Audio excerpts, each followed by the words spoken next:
Hello everybody, here we are with my latest piece. It's a Reeves Pheasant. What happened was I made a golden pheasant, do you remember? And I was really pleased with it. Same format, long frieze, 1.5 meters, and it sold. In fact, it was a commission. And I like to spend time with the works myself. And when they're commissions, they go straight away.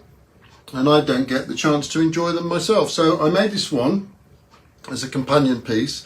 It's much more subtle. That's not a criticism of the other one. The other one was very bright and, as the name suggests, golden pheasant, reds, not yellows.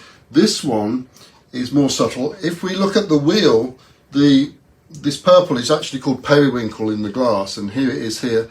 And then coming down, we split the complementary to the brown, the burnt sienna, and this one is called golden green. So we've got the split complementary in this case, which, considering it's complementary, he really is sitting rather subtly, almost camouflaged. A few people have failed to notice him at first. I have to point him out. And I think he's quite pleased about that because he's quite pompous. Apparently he's an aggressive pheasant, which sounds a bit of an oxymoron because our pheasants, the one we get, the green pheasants, they're rather timid, if anything.